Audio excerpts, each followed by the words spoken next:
ଏହି ଭିଡ଼ିଓରେ ଆମେ ଦେଖିବା ଯେ ଦୁଇଟି ବା ଅଧିକ ସଂଖ୍ୟାକ୍ରମ ମଧ୍ୟରେ ଥିବା ସମ୍ପର୍କ।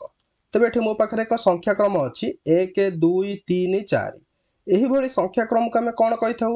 ଏହିଭଳି ସଂଖ୍ୟାକ୍ରମକୁ ଆମେ ପ୍ରାକୃତିକ ସଂଖ୍ୟା ବା ଗଣନ ସଂଖ୍ୟାର କ୍ରମ ବୋଲି କହିଥାଉ। ମୋ ପାଖରେ ଆଉ ଏକ ସଂଖ୍ୟାକ୍ରମ ଅଛି 1 4 9 16। ତେବେ ଏହିଭଳି ସଂଖ୍ୟାକ୍ରମକୁ ଆମେ କ'ଣ କହିଥାଉ? ଏହିଭଳି ସଂଖ୍ୟାକ୍ରମକୁ ଆମେ ବର୍ଗ ସଂଖ୍ୟାର କ୍ରମ ବୋଲି କହିଥାଉ। ତେବେ ଏଠି ଆମେ ଦେଖିବା ଯେ 1 ଠୁ ଆରମ୍ଭ କରି କୌଣସି ଏକ ନିର୍ଦ୍ଦିଷ୍ଟ ସଂଖ୍ୟା ପର୍ଯ୍ୟନ୍ତ ଯଦି ଆମେ ଯୋଗ କରି ଚାଲିବା ଏବଂ ସେହି ନିର୍ଦ୍ଦିଷ୍ଟ ସଂଖ୍ୟାରୁ ପୁଣି ଆମେ ଯୋଗ କରିକି 1 ପର୍ଯ୍ୟନ୍ତ ପଛକୁ ଫେରିବା, ତେବେ ଆମକୁ ଯେଉଁ ଯୋଗଫଳଟି ମିଳିବ ତାହା କେଉଁ ସଂଖ୍ୟା ଅଟେ? ତେବେ ଏଠି ମୁଁ ଦେଖ 1 ଠୁ ଆରମ୍ଭ କରି 2 ପର୍ଯ୍ୟନ୍ତ ଯୋଗ କରିଛି ଏବଂ 2 ଠୁ ମୁଁ ପୁଣି ଯୋଗ କରିକି 1 ପର୍ଯ୍ୟନ୍ତ ପଛକୁ ଫେରିଛି। ତ ମୋତେ ଏଠି ଯୋଗଫଳ କେତେ ମିଳିଲା? ଯୋଗଫଳ ମୋତେ 4 ମିଳିଲା। ତେଣୁ 4 ହେଉଛି ଏକ ବର୍ଗ ସଂଖ୍ୟା ଅଟେ। ଏହାପରେ ମୁଁ 1 ଠୁ ଆରମ୍ଭ କରି 3 ପର୍ଯ୍ୟନ୍ତ ଯୋଗ କରିବି ଏବଂ 3 ଠୁ ମୁଁ ପୁଣି ଯୋଗ କରିକି 1 ପର୍ଯ୍ୟନ୍ତ ପଛକୁ ଫେରିବି। ତ ମୋତେ ଏଠି ଯୋଗଫଳ କେତେ ମିଳିବ? ମୋତେ ଏଠି ଯୋଗଫଳ 9 ମିଳିଲା। ତେବେ 9 ମଧ୍ୟ ଏକ ବର୍ଗ ସଂଖ୍ୟା ଅଟେ। ଏହାପରେ ମୁଁ 1 ଠୁ ଆରମ୍ଭ କରି 4 ପର୍ଯ୍ୟନ୍ତ ଯୋଗ କରିବି ଏବଂ 4 ଠୁ ମୁଁ ପୁଣି ଯୋଗ କରିକି 1 ପର୍ଯ୍ୟନ୍ତ ପଛକୁ ଫେରିବି। ତେବେ ଏଠି ମୋତେ ଯୋଗଫଳ କେତେ ମିଳିବ? ତ ମୋତେ ଏଠି 16 ମିଳିଲା। ତେବେ 16 ମଧ୍ୟ ଏକ ବର୍ଗ ସଂଖ୍ୟା ଅଟେ। ଏହାପରେ ମୁଁ 1 ଠୁ ଆରମ୍ଭ କରି 5 ପର୍ଯ୍ୟନ୍ତ ଯୋଗ କରିବି ଏବଂ 5 ଠୁ ମୁଁ ଯୋଗ କରିକି ପୁଣି 1 ପର୍ଯ୍ୟନ୍ତ ପଛକୁ ଫେରିବି। ତ ମୋତେ ଏଠି ଯୋଗଫଳ କେତେ ମିଳିଲା? ତ ମୋତେ ଏଠି ଯୋଗଫଳ ମିଳିଲା 25। ତେବେ 25 ମଧ୍ୟ ଏକ ବର୍ଗ ସଂଖ୍ୟା ଅଟେ। ବର୍ତ୍ତମାନ ଆମେ ଏହାକୁ ଚିତ୍ର ସାହାଯ୍ୟରେ ବୁଝିବା।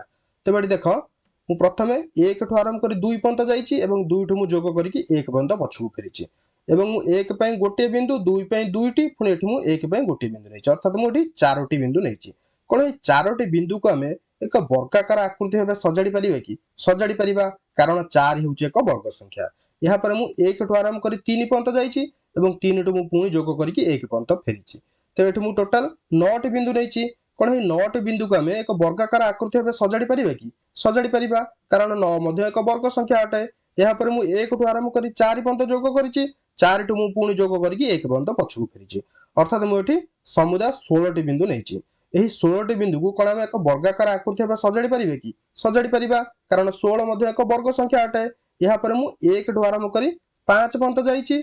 5 ଠୁ ମୁଁ ପୁଣି ଯୋଗ କରିକି 1 ପର୍ଯ୍ୟନ୍ତ ପଛକୁ ଫେରିଛି। ଅର୍ଥାତ୍ ମୁଁ ଏଠି ସମୁଦାୟ 25ଟି ବିନ୍ଦୁ ନେଇଛି। କ'ଣ ଏହି 25ଟି ବିନ୍ଦୁକୁ ଆମେ ଏକ ବର୍ଗାକାର ଆକୃତି ଭାବେ ସଜାଡ଼ି ପାରିବା କି? ସଜାଡ଼ି ପାରିବା, କାରଣ 25 ମଧ୍ୟ ଏକ ବର୍ଗ ସଂଖ୍ୟା ଅଟେ। ତେବେ ଏଥିରୁ ଆମେ କ'ଣ ଶିଖିଲେ?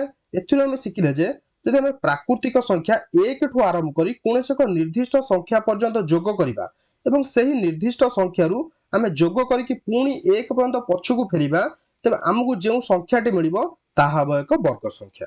ଠିକ୍ ଅଛି?